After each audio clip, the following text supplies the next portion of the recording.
Good morning, everybody. The Beastie Box is out, and that means it's time to repot yet another one of our carnivorous plants. Today, I'm going to be repotting my beautiful Max. As you can see, she's grown substantially over the last couple of months, and this little pot is no longer big enough for her. So I'm going to put her in this pot here. This does seem like overkill, I know, because I normally say don't pot more than 30%. But at the rate that she's growing, she's going to need the space, and we want to try and avoid repotting and limit it really to once per year. So for the repotting procedure, I won't be filming everything today because you've already seen a few of my other videos.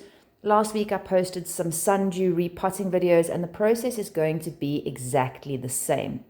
What I do want to highlight is this pot is ever so slightly different at the bottom.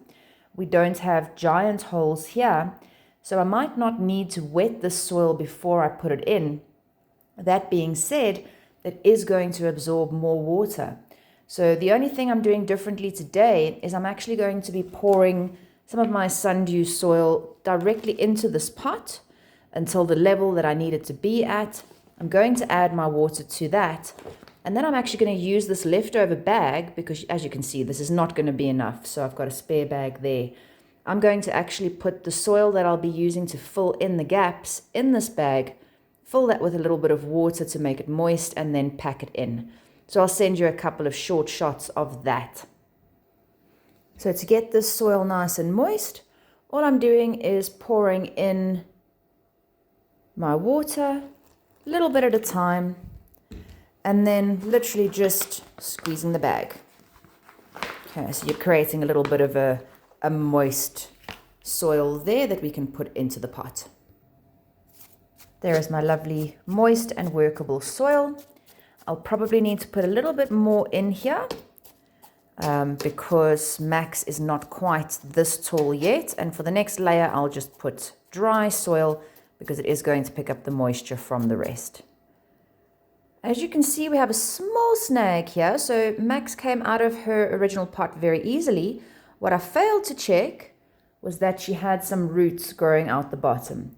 So I've just rested her safely there, and I'm now going to use 2 hands to gently coax these roots out from the pot, which are really thick, as you can see.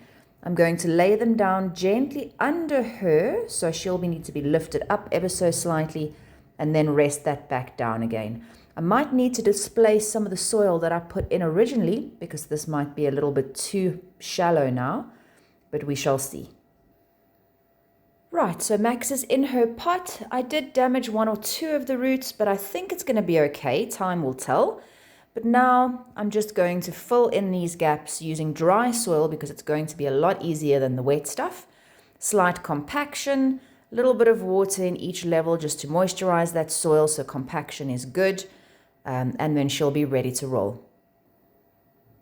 Quick side note, while you're filling with soil, it is okay to push her fronds out of the way because you obviously don't want them to get covered in dust and soil and that sort of thing. In the process, you are going to be touched.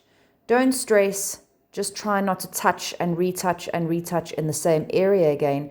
These sticky bits will come back to life, especially in cooler weather. What we don't want is to accidentally snap off any of these fronds or damage any of the little babies that are growing there, as you can see.